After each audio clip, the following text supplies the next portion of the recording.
Well, welcome everyone to a very special live stream tonight. I'm your host, the legendary Fulton Mraz, and we've got a very special guest with us.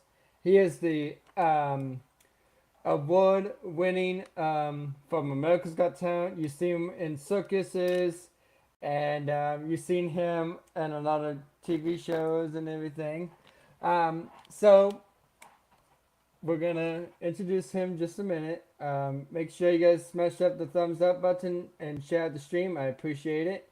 And don't forget to like, leave a general comment, and share the stream. And hopefully you enjoy the show. Ladies and gentlemen, here is the legendary Bello Nock from AGT's winner. Oh, hello. How are you?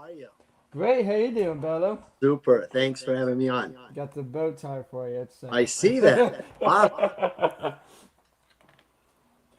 That's why I'm a legend, Bello. Yeah, that's right. That's right. So, how you been? Doing great. Doing great. Can't complain. Yeah. Yep. So, was wondering if you could tell a little about yourself. Sure. So for those of you who know or don't know a little bit about me, let me see. My name is Bello Nock. Some of you may or may may or may not recognize me from a few couple of different places. Most notably, I guess people remember me from America's Got Talent. I was on 3 different seasons, a finalist.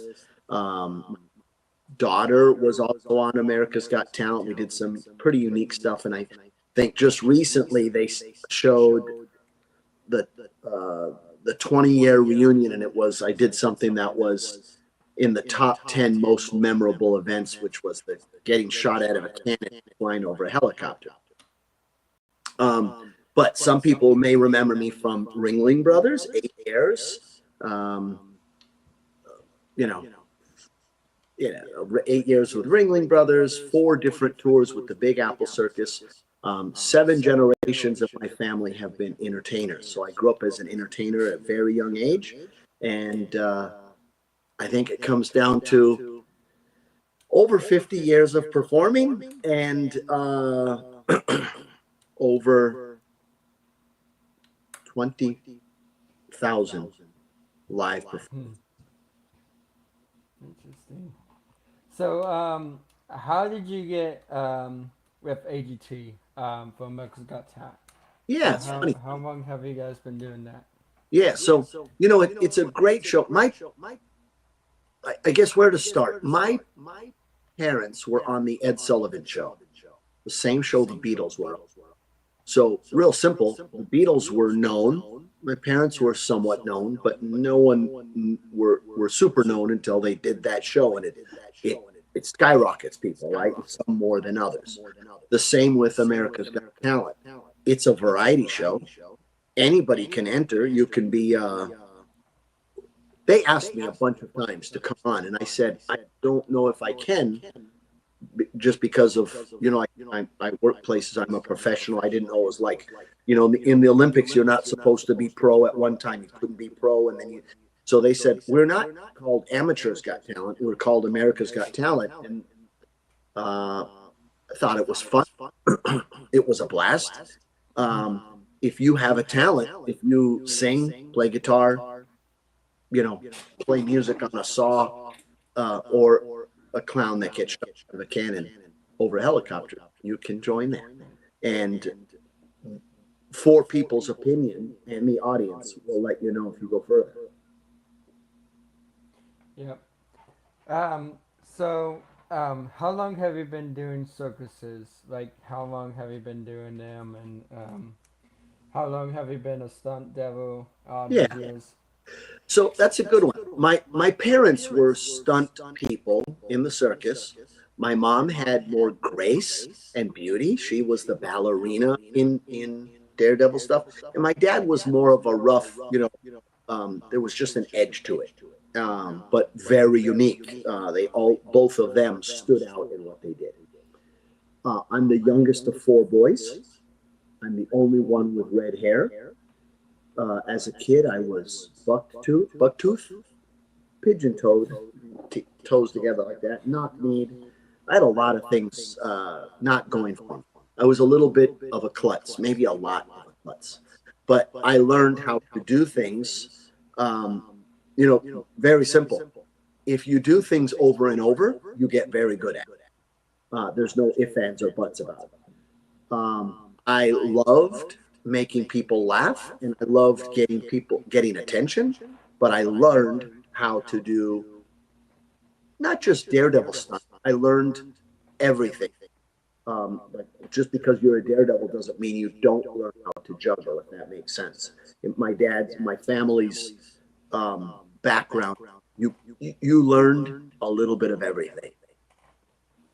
So at a very young age, I'm both ADD. I can jump from one topic to the other very quick, but at the same time, they say with people with ADD, you have extreme focus. So if I jump from topic to topic fast, when I got to that topic, I ultra focused on it. Okay.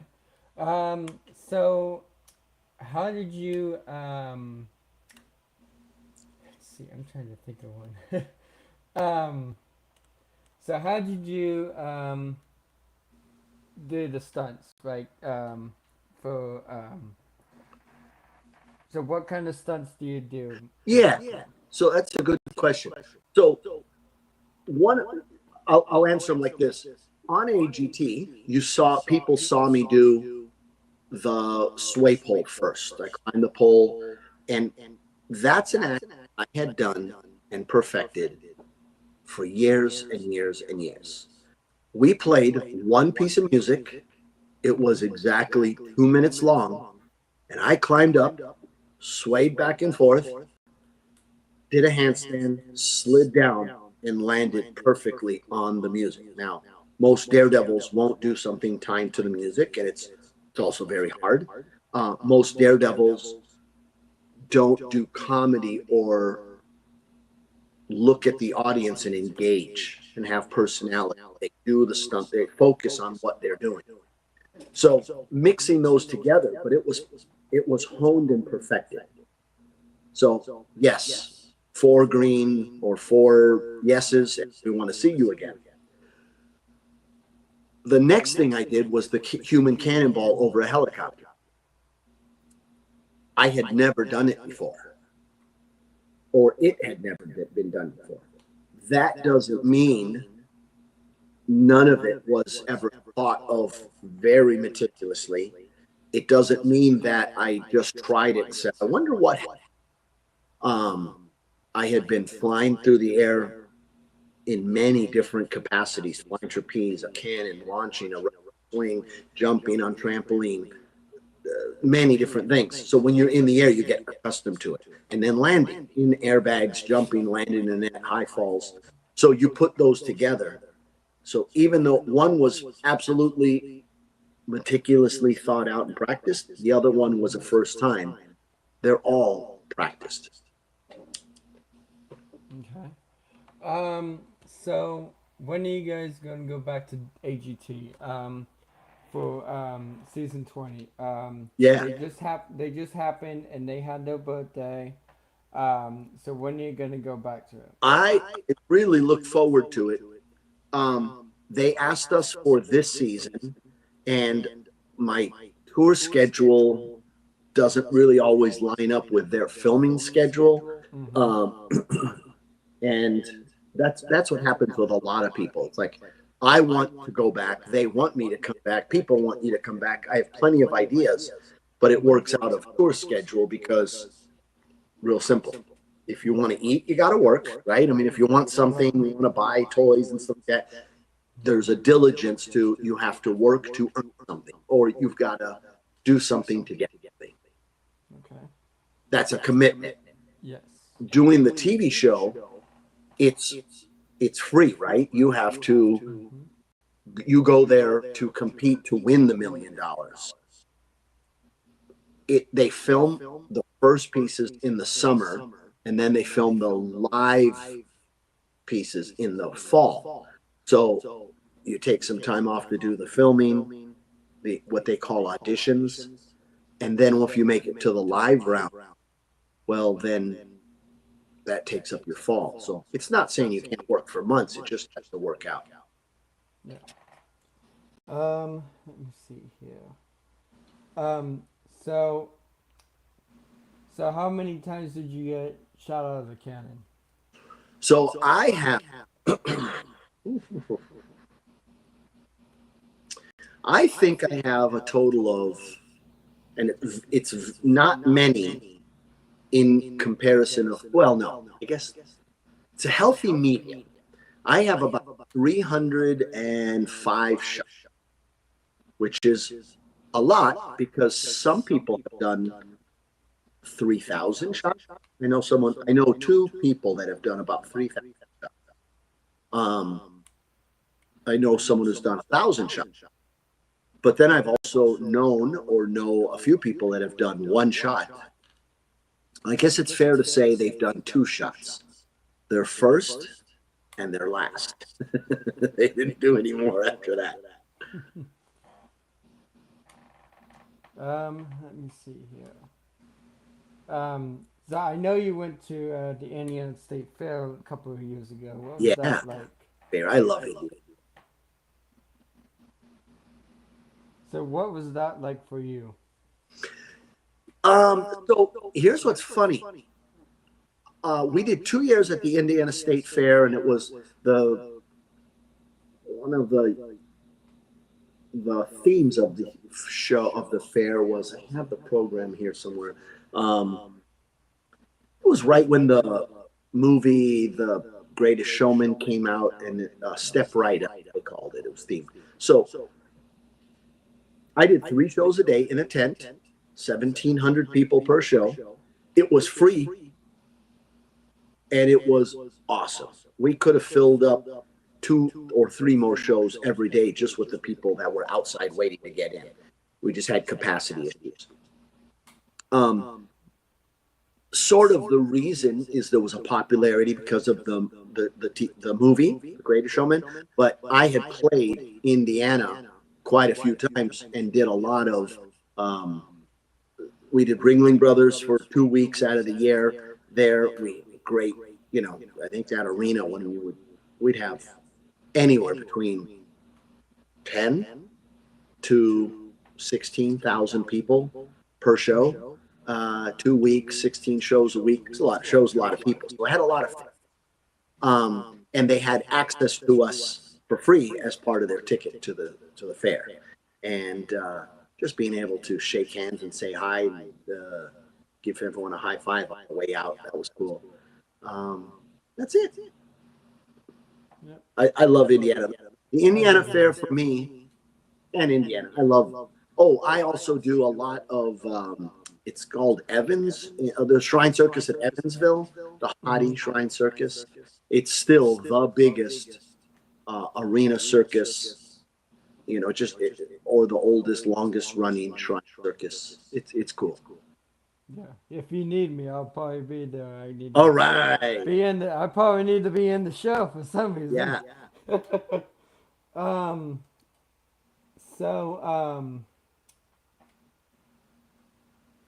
So how many shows do you do for the circus? How long have you been? That's a very good question. So there are 3 people. It's hard to say people. David Copperfield, myself, and the band named Cheap Trick are referred to as the hardest working people in show business. The band Cheap Trick, I Want You to Want Me, The Flame, Surrender, Dream Police, and David Copperfield. They're all friends of mine. But nobody does more shows than David Copperfield. He can do 3 shows a day on the weekend and only 2 throughout the week, and barely gets a day off. But he doesn't travel anymore. He stays in Vegas. Cheap Trick probably does 200 shows a year. When you think about 365, and they're in their 70s, they've been doing it for 50 years.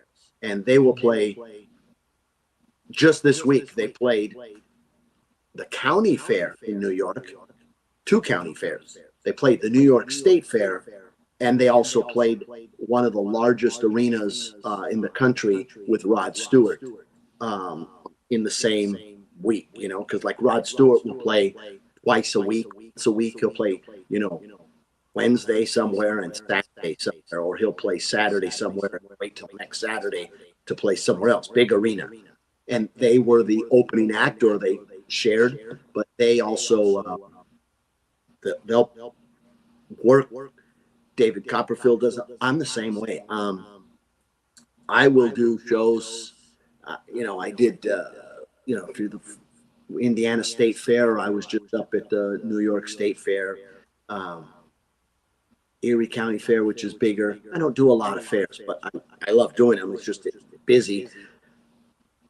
So those you do in 12 days. I did 36 shows. That's a lot of shows. But I also create different shows, some that I'm not in, but I still need to watch or take care of. I train I train other people to be in them, not as Bello, as different artists, but I also build equipment for other people to perform on in other shows. So there's a responsibility that comes with that. So I don't do that because I have to. I do that because I want to. It's a joy and a pleasure. It's one of my hobbies, and I have never worked a day in my life because I've enjoyed every day and every minute of it. Okay. So how is your family doing? Everyone is just super. You know, I have 3 kids and 3 adopted kids. I have 3 wonderful kids. My son Alex is the father of my granddaughter Candace, and he's just wonderful. He's in the operations of our business in the company, and we have a place called the Funny Farm of Bello Park. But he takes care of all of that. But it's more in the operation, and then he's a full-time dad. Amariah is not in show business anymore. She, at a very young age, she performed, very young, for the fun of it. But she's the operations manager to a very large accounting firm. And Annalise is still doing great, still performing and all that. But she's also operations manager to a really fun, really cool place. I haven't seen your daughter for a while, so. Yeah, it's fun. So where is this Bello Nock from? So I was born and raised in Sarasota, Florida. I would say maybe not anymore. At one point, 90% of circus performers and people lived in Sarasota. Now it's probably only 75%. There's a lot of people in Las Vegas and people have moved, but the thought of in the middle of February, it's still 80 or 90 degrees and you can practice walking high wire, hang trapeze. So that's, you have access to what you do. You can paint. They call it refurbishment. When the circus is, you know, it's hard to paint things and get things ready for the next season, do new saddles, new ropes, braiding, costumes, like that, when it's freezing cold outside, right? Because some of the things need to be worked on outside. You know what I'm saying? It's just sort of different. But then the next thing, if you travel, as my life is a little different. I'll explain the difference of my life. But a natural circus, if it traveled by train like Ringling Brothers, or over land, not on over rail. But if a circus travels on the road, you need to do that refurb and you need to have your downtime. If you travel for a living on your off time, you would rather enjoy and how do I call this? You don't want to travel on vacation. So there's beautiful beaches here in Sarasota, and it's very welcoming. Yeah. So my life is a little bit different because, and I think that's what is, what is the word? A consistency in the inconsistency. People have seen me on TV, and that's where they know me, and that's wonderful. So then people have seen me in arenas at Ringling Brothers, and that's where they know me from. And then sometimes people have seen me in a tent at the Big Apple Circus. Some people have seen me at the Orthodox Jewish shows that I do. Some people know me from the magic world. Some people know me from the stunt world, or just there. Or the theme park world. So for me, it's I've never settled for just one place to work. Some people, if you're like, oh, I'm in the circus business and I travel circus, that's all they do all the time. I have found how to make having ADD work for me. We got somebody in the chat. Yeah, how's it going? Sinetta Stillwinner. Welcome in. I appreciate it. Yeah, welcome. Fulton, you got some cool shades there, man. Yeah, I do. Yep.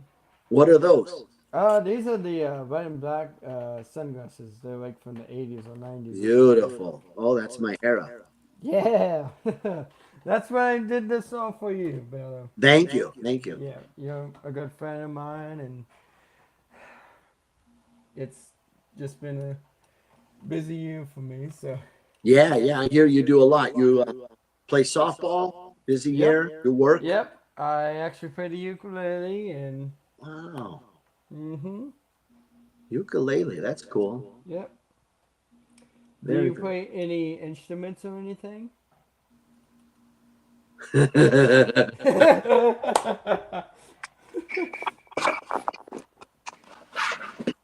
All right, I'll take you on a little tour.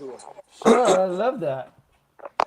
So this is Bello Park. I'm going to just be quick about it, but this is a couple of posters that meant a lot to me. I've been on a lot of shows, but this is the poster that was my own circus, the Bello Nock Circus, and then these are two shows that I had in my hometown of Wisconsin Dells. This is a program rack of all programs that had me on the cover of different things. So, do I do anything? I play any musical instruments? You tell me if I play any musical instruments. These are of musical instruments that I play, or stuff that's been given to me, or given to me. So my daughter got me this. That's a signed axe from Dean Simmons right there. That's a signed guitar from Paul Stanley. But so I have a Prince guitar. I've got some. Sometimes you might be at the same TV show with someone, you might be on the same show with someone, not just at the circus, or they come to the circus too. But so this is, let's see, that's my first guitar I bought when I was 16, my drum when I was 16. I had a rock and roll band. We weren't very good, but we were very loud. But, then I play a lot of these instruments here. Saxophone, trumpet, two trumpets at one time, drums, guitar, bass. And then these are unique guitars that were from the band Cheap Trick. I also produced some stuff with them, but those are signed guitars from them. Rick Nielsen, Tom Peterson, Robin Zander, and Robin Taylor Zander. So there's 4 guitars, each of them signed. And I have something unique. There's 3 of these in the world. There's one at the Rock and Roll Hall of Fame. There's one that Rick Nielsen plays every night, and there's one here at my house, and it's a 5-neck guitar, and then the only one that is signed by all 4 of the band, Cheap Trick Band, and that's called Uncle Dick right there, that guitar. Yeah, so do I play anything? I'm not good, but very loud. Yeah, yep, exactly. There's something I got a shout out for my friend, my most friend Sharon. Her birthday was yesterday, and she was gonna watch the show tonight. So yeah, Sharon? Is that her name, Sharon? Yep, Sharon. Sharon, Sharon happy Jones. birthday. Happy birthday. That is so cool, man. Yep. So let's see. Have you been in any TV shows or movies back in the past? TV shows. A few of them with Impractical Joker, 100th anniversary. Taught each of the four guys. You know who the Impractical Jokers are? Oh yes, yes. Yeah, We've seen funny them guys. before. Yeah, absolutely wonderful guys. But taught them how to spend a lot of time. Taught them how to walk the wire, and then they all did a high wire walk. We saw who could get the furthest, and it was 50 feet in the air. How do you walk a walk 50 feet in the air? Because anything over 20 feet is illegal in the state of New York without a safety. So they know basically anything over 20 feet, it could, falling from that height could change your life, if not end it, right?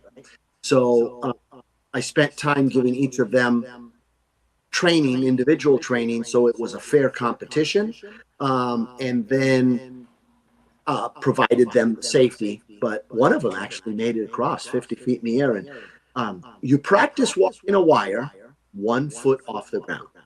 And if you can make it across, but also treat it with the same amount of respect and attention, higher in the air, your odds of making it is good. The only difference is you have to learn how to do it low, and you don't know what height. When you get up high, there's so many different things that can happen. Sometimes you can tell yourself, I'm not afraid, but your legs start shaking and they tell you different. So you just have to get accustomed to it. So that's it. But yeah, in the past, I did a lot more TV shows. You know what the problem is? I did a lot of TV shows. I've worked with a lot of celebrities, a lot, or movies. Sometimes they take a lot of time, and you can be what they call on set for months on end. You never know. You have time, to be there for months on end. And it could, so it's just not one of my, lately in the past 30 years, it's not one of my passions, I guess you'd call it. It's not what I can do it. I don't love doing it. I love the live reaction. I'm trying to think, either, I think it was Dennis Quaid or Richard Gere. Came to visit a show. We were talking, and he said, "You know what I love about what your type of performance is? You can do something and know if you got it right by the people applaud instantly. We have to wait a long time, right? They film a video, they film a movie, it gets edited, it gets prepped, and then they make them, and then there's all the prep of it." And he goes, 6, 8 months, a year later, we see the movie and we know if we got it. And I said, yeah, but my feet are usually off the ground. I know if I got it wrong also right away, right? So sometimes in the daredevil world, you know if you got it right or wrong instantly by if you're successful, the motorcycle jump, the somersault or balance or whatever. But then the second thing is, does the audience appreciate it? Do they applaud? Do they laugh? Do they, does it resonate with them? Inspired by it. How many acts or stunt people do you show?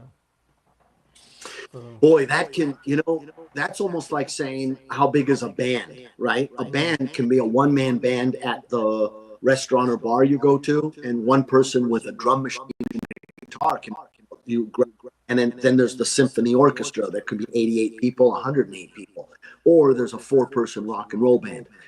It is always changing. There are times where I go do a one-man show. There are times where I do a one-man show and there's 8 people in the show. And then there are times, I've been a one-man show where there was 119 people dressed as Bello at one point. 64 people out of the audience. It was Bello of Ringling Brothers. And then there are times where I'm part of a show and I'm not the biggest, most important thing. There are where I'm in a show I'm not even, I hate to say I'm not Bello in the show. I'm not the focus. I'm not the daredevil. I'm not the star. I'm there to help everyone. And sometimes that is some of the biggest pleasures, is being able to do the work behind the scenes, to be able to help and do things and let someone else take the applause or the bow, and seeing someone else be successful. Okay. I think I'll say this. I am, I hope this doesn't come across as egotistical or rude or something like that, but You're fine. I'm very successful. I am successful because many people helped me and were kind to me and gave me time, attention, and time, attention, respect. They gave me advice, and what I did in return was respected their time, paid attention to their giving me attention and their advice, and then in turn enjoyed what I do, but also then give back and am good to people because people were good to me. I noticed you had an accident when you were doing the stunt. Yeah. So what happened? So the AGT accident, yep, that was during COVID, and they had us back. So we did something. We got that was our third time back, and we were finalists. We were in rehearsals. Someone had suggested to my daughter, who was about, I'm going to give you the exact height. She was about 12 feet off her feet. And they said, oh, in that time right there, part of the choreography, do this, this, this, and jump down. Well, she was on something that person didn't know, but she was on something that moves. So can a person jump down 10 feet without hurting? There's a risk of breaking your ankles and knees and stuff like that. You're at 10 feet. She was taller than that. There was a small pad. She went to jump, but as she went to jump, she was on the wheel. It moved. So it's not, it wasn't a jump she was planning. Like I'm just going to do this. If this is your feet, pretend these are your feet, right? You want to land straight up and down like this, right? She jumped, you want to land. Well, she jumped on something, it spun, and she was falling like this. So she was going to land on her face. I lunged forward and caught her, but I was in that position, leaning forward. And if anybody is ever threw their back out or hurt themselves, it was through, you'll know, when you try to lift something bent over. So I caught a human in the air, saved her life. I don't think she would have died. Saved her from having a very bad accident, but threw my back out. And I would have been fine, and we weren't scheduled to film for 3 days. Something else happened on that. They were like, oh, we just need to change things around. You're up tomorrow. And I was like, I just went to the hospital because timing didn't work out. And because it was COVID, once I left the set, the scene, couldn't leave. There was just a lot of different technicalities. So believe it or not, maybe 2 days later, I was fine and I could have worked. But the greatest thing is her brother, an adopted son, one of my adopted sons, was able to step in and take my place and perform. And they did very well. So that's it. Those are accidents happen. I say that, I explain all that to say, not to say it wasn't someone else's. I didn't have an accident and I didn't fall and I didn't break any bones. I'm 50 some years old and I have never broken a bone. I have 16 Guinness World Records, done a lot of different performances, no accidents, no broken bones. I just reflexes. I do it again in a second. Went to save my daughter and hurt myself. It was more muscle. It was acrobatic, athletic injury, I guess I'd call it. And so that just put me out of commission in the time that we needed to film.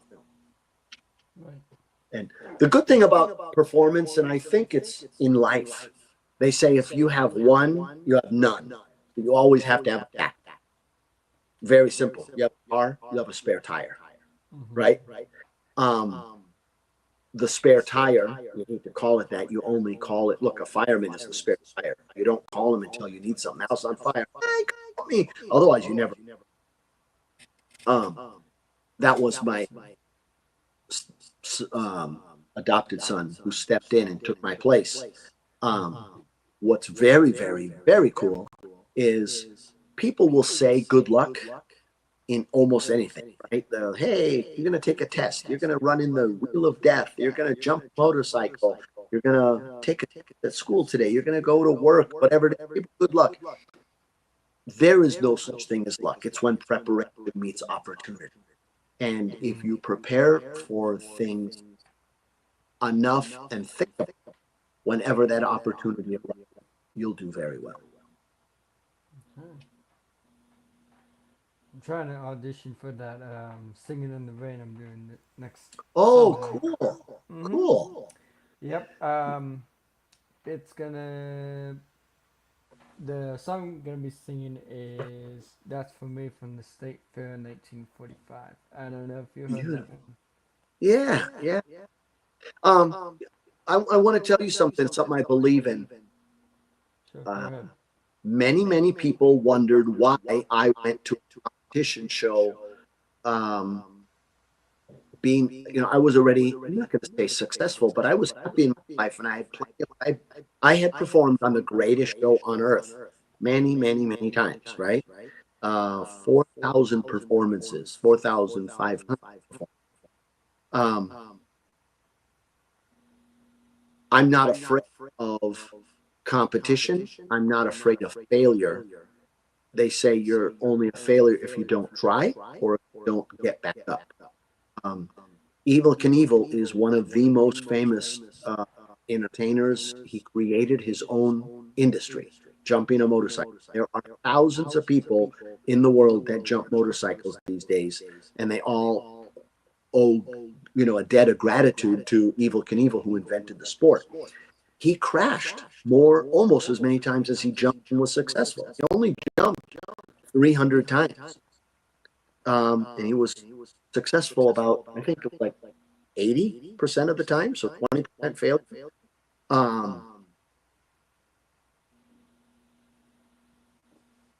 He said, you're not a failure as long as you get back up. And so auditioning for something is not a bad thing, because people will let you know, and sometimes they'll let you know if in a kind way, sometimes they'll let you know in a not so way sometimes. But from all of it, you learn something, and you learn how to get better at something. And that's it. I enjoy competition.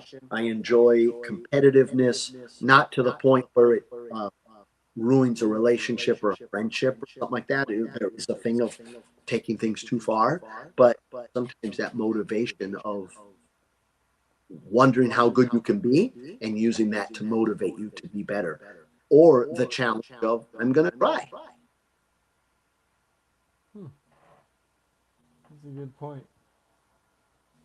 So we're doing this Summers game for Special Olympics. Yeah. And we're gonna see if I can talk to my my friend Noah. He's the president for it. Uh, what's his name? Jeff Mueller, who's the president of the Indiana. Because we're gonna have it at Terre Haute during the summer games. We wonder if you're gonna come and Oh, do that's a show good. there. When is that? When It's next summer, June 7th, 8th, and 9th. June 7, 8, and 9. I tell you what, if I can be there, I'd love to be there. Love to watch. Love to be there and support, cheer, and just be involved. Yeah, yeah. So do you have a YouTube channel? Like, anyone who can go on there? Yeah, I have a YouTube channel. My How to spell my name is Bello Nock, BELLONOCK. So the first name is 5 letters. The last name is 4 letters. So BELLO There's no W, and then on the Nock, there's no A in the beginning of it, right?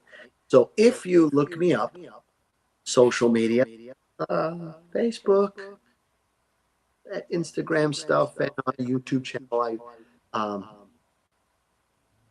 I did some stuff. I try to put stuff up there.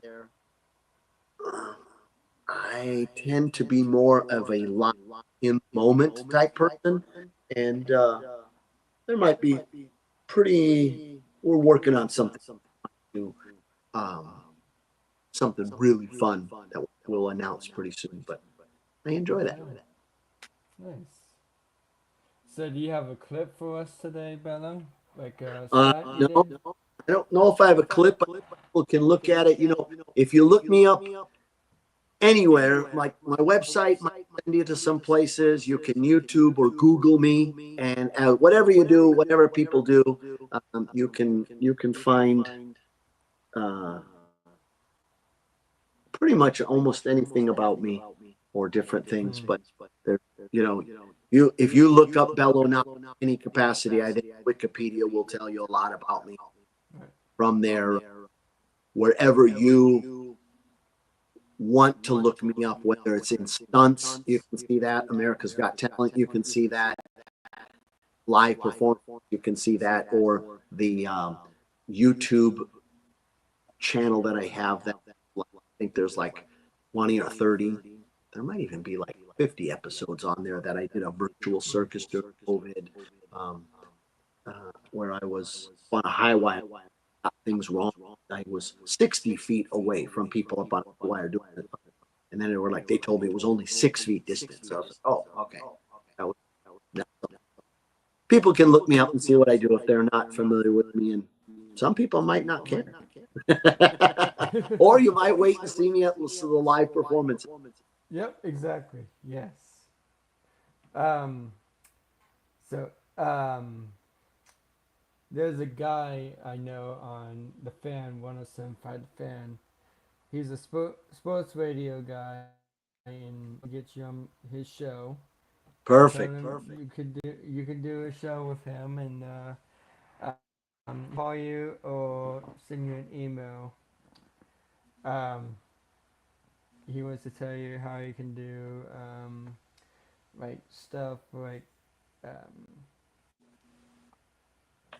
like stunt devils and stuff like that. Exactly.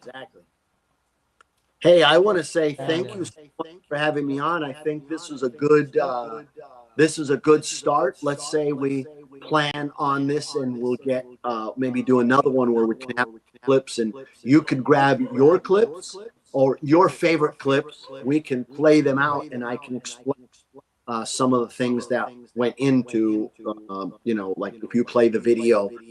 But we'll do that again in the future. I have another interview coming up right now, and so I'm going to say thank you very much. You're an amazing interview, and it's fun to be able to do your show. Is there anything you like to say for the people who are watching? Yeah. Hey, everyone. Thank you for watching. Thanks for tuning in. Thanks for watching Mr. Fulton. He's wonderful and got a good show, and we can help grow his channel by watching, by liking and clicking like, and also sending him some ideas of what you would like for him, what to see on his show. But if we plan on doing this again, maybe people can write in some of the things that they would like to know about me, or some of the things that I said but weren't explained well, or you think of some other focuses or details, and I'll be back. Yep, and this is the greatest show of the summer. Yes. Yes, Thanks, Fulton. This is it. You're welcome. Thank you, Bello. Thanks for everyone. Bye-bye. Bye-bye. All right, guys, that was Bello Nock, the legendary, famous stunt devil, Bello Nock, with the winner of America's Got Talent. Thank you, Bello Nock, and hopefully you can return to my show. I don't know when we're gonna have it again, but it was the best, greatest show of the summer ever. So I enjoyed this, and it was a great interview. So thank you guys so much, and like I said, I'll put the link in the chat. Give me a second.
Here we go. Here is the link to his channel. Here is the link to Bello Nock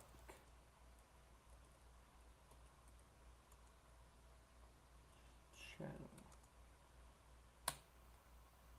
There's the link, guys. Go check him out, and then I'll post it in the description down below. And let's find us a raid, guys. Want to? All right, here we go. Let's find a raid.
Let's go and raid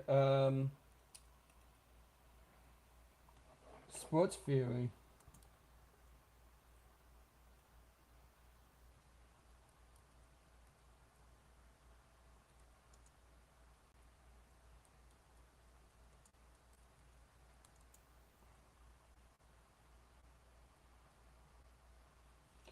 Thank you guys so much for watching. I appreciate it. And don't forget to like, leave a general comment, and share the stream. But I want to play this song right before we go.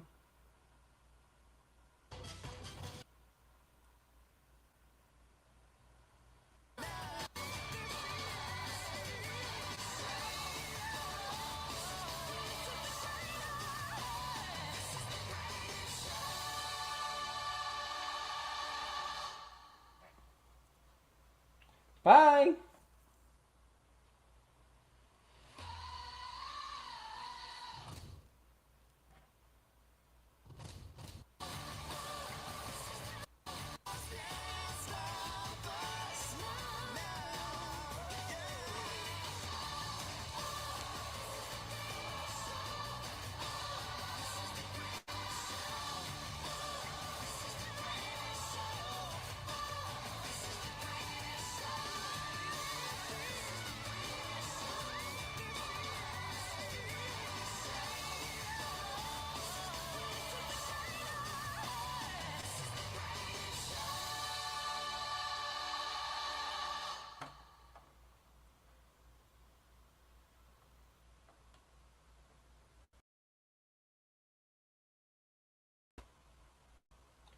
Thank you, Chris. Sorry you missed the live stream, but come back again sometime again.